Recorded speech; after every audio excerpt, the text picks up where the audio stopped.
کو دور کرنے کی خاطر محنت و مشقت کا گویا کہ یہاں سے درس دینا شروع کر دیا ہے. محنت سے حالات بدلے جا سکتے ہیں وہ بتایا ہے. ان کا ماننا ہے کہ اگر ہم محنت کرنا چھوڑ دیں گے تو بہت کچھ ہوں گی. یعنی یہاں پر وہی اسی کی طرف اشارہ کر دیا کہ ہم کیا کرتے ہیں, محنت کے موقع پر الگ ہونے لگتے ہیں کہ اگر ایسا نہ کرتے تو گھر کے بزرگوں کی تیر برساتی ہوئی آنکھیں ہمارے جسم میں 1000 چھید کر ڈالتی. یعنی اگر ہم کام نہیں کریں گے تو پھر وہ ہماری ہم سے جو توقعات ہیں, جو ان کی آرزویں اور تمنائیں وابستہ ہیں, وہ اس چیز کو مد نظر رکھتے ہوئے پھر ہمیں بہت ساری باتیں کہتے, سنتے اور سناتے ہیں. آگے بڑھتے ہیں اس کہانی میں تو بتا رہے ہیں کہ بیویاں روتی ہیں, بچے بلکتے ہیں, یہ دو مترادف ہیں. ماں خوش ہے اور گھر کی دیواریں کہ چند تنکے بھی اب ان پر نہ رہے مسکرانے لگتی ہیں. کہ ماں خوش کیوں ہے کہ چند تنکے بھی جو اس پر ہونے چاہیے تھے وہ نہیں ہیں. تو آپ سے یہ سوال پوچھا جائے گا کہ گھر کی دیواروں کے چند تنکے نہ رہنے کی وجہ سے ماں پر کیا اثر پڑتا ہے, یا ماں خوش کیوں ہے اور وہ کیوں مسکرانے لگتی اور کھلی ہوئی دھوپ میں چمکتی ہیں اور آزادی کے گیت گاتی ہیں. تو ایسے واقعات جب بھی ہوئے, یہاں سے غور کرنا ہے, جب بھی ہوئے کچھ لوگوں نے سر جھکا دیے. جب بھی ایسے واقعات ہوئے, کچھ رو رہے ہیں, کچھ خوش ہیں اور بلک رہے ہیں, تو کیا کیا لوگوں نے سر جھکا دیے. سر جھکا دیے مطلب سر تسلیم خم کر دیا اور رونے لگے. مطلب وہ اس وقت جو آرزو ہوتی ہے وہ پورے نہ ہونے پر پھر وہ کیا کرتے ہیں, واویلا مچاتے ہیں, پھر اپنے ہاتھ پھیلا دیے اور متمنی نگاہوں کے ساتھ سامنے بیٹھے ہوئے شخص کو دیکھنے لگے. اور یہ سب کچھ بیکار چلا گیا. لیکن وہ ہمیشہ ایسا ہی کرتے ہیں. ہمارے گھر میں جسمانی امراض کے ماہر کو اپنے آپ کو سنوارنے سے فرصت ہی نہیں ملتی. یہ مرض کی جمع ہے امراض, اور کہتے ہیں بیماری. یعنی جو گھر میں جسمانی امراض, یعنی جو بیماریوں, جسم میں جو بیماریاں ہوتی, بدن میں جو تکلیف اور بیماری پریشانی ہوتی ہے, اس کے جاننے والے ماہر یعنی اسکلفل ہوتے ہیں. اپنے آپ کو سنوارنے سے ہی انہیں فرصت نہیں ہے کہ وہ پاؤں کے نیچے سوکھتے ہوئے گیہوں کے پودوں پر نگاہ ڈال سکیں. یقیناً یہ سچ ہے. تو وہ اس پر دھیان ہی نہیں دیتے ہیں کہ اس زمین پر ایک ایسا دور بھی گزرا ہے جب انسان اپنی محنت پر بھروسہ کرتا تھا اور دوسروں کی دولت کو للچائی ہوئی نظروں سے دیکھتا تھا, سچ بولتا تھا, حق کے راستے پر چلتا تھا. رزق حاصل کرنا محنت کشوں اور حق پرستوں کے لیے کچھ بھی مشکل کام نہیں رہا تھا.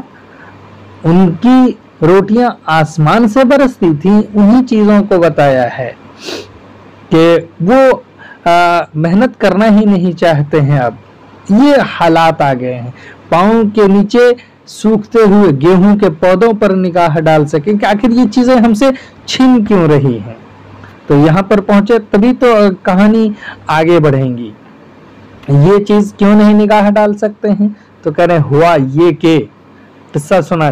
ایک قصہ جو ہم نے کچھ دنوں پہلے سنا ہے.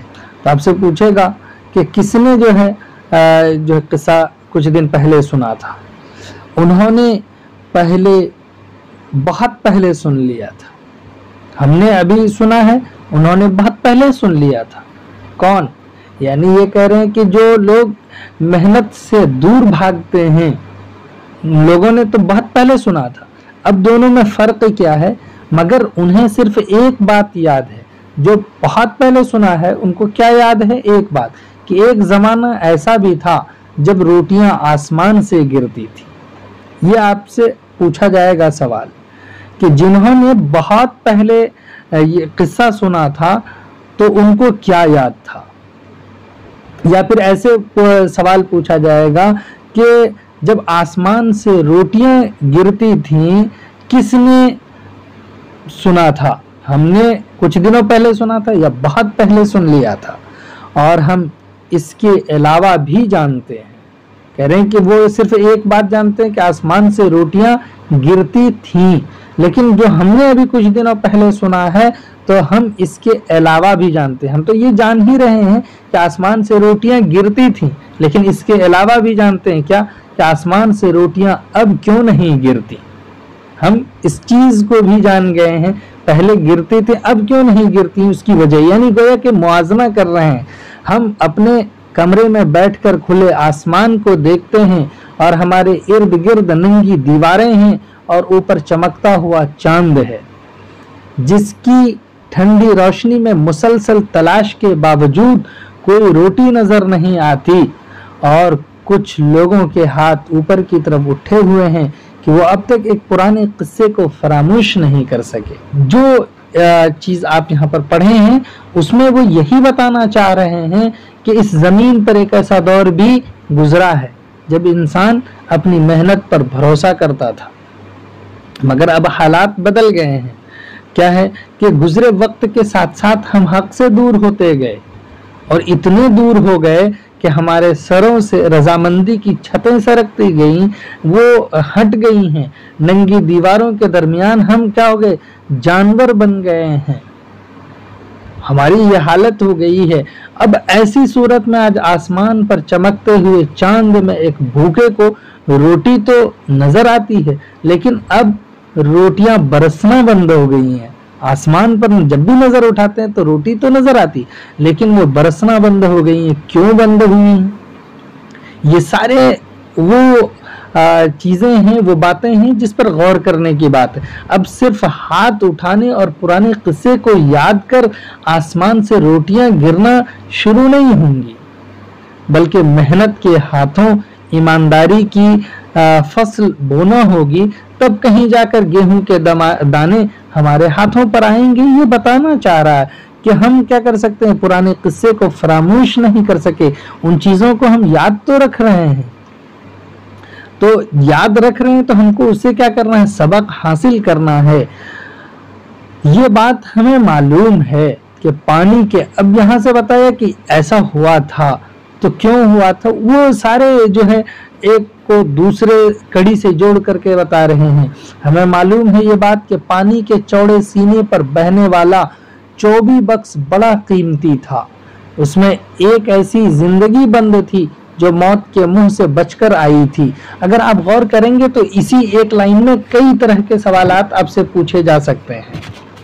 ہم آپ کو اس کی ایک جھلک دیتے ہیں. جیسے کہ آپ سے سوال پوچھا جا سکتا ہے کہ پانی کے سینے پر کیا بہ رہا تھا.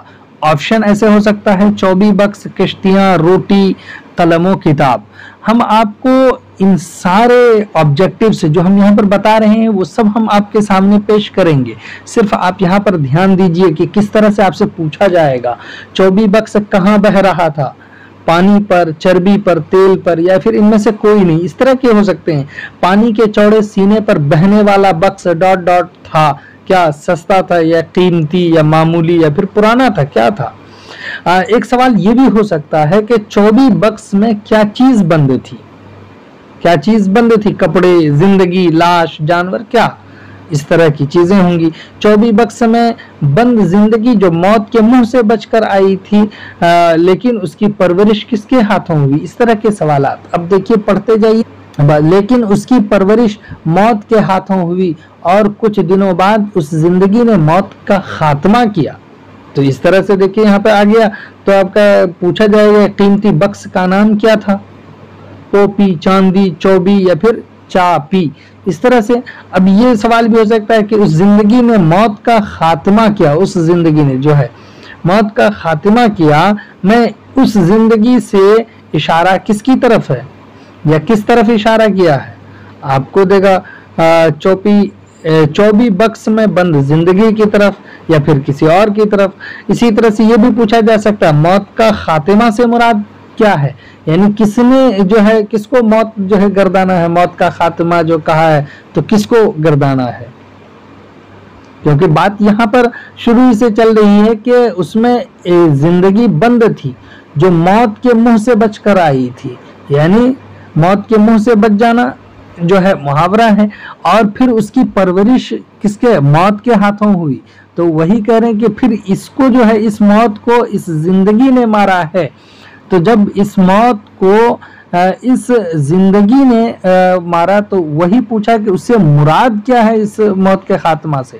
اب یہ بات عام ہو چکی ہے کہ ہم میں سے بہت سارے لوگ اپنی موت کی پرورش خود اپنے ہاتھوں کیا کرتے ہیں. اپنی موت کی پرورش خود اپنے ہاتھوں کرتے ہیں. یعنی یہاں پر آپ کو اشارہ کر دیا موسیٰ علیہ السلام کی طرف اور فرعون کی طرف، کیونکہ آپ یہ جان ہی چکے ہیں کہ اس میں جو چیزیں پیش کی گئی ہیں، جو ماجرا ہے وہ بہت زبردست ہے. یعنی اسلامی واقعات بطور خاص حضرت یوسف، حضرت موسیٰ اور فرعون کی کہانی کو علامتی انداز میں پیش کرنے کے لیے یہ افسانہ مشہور ہے.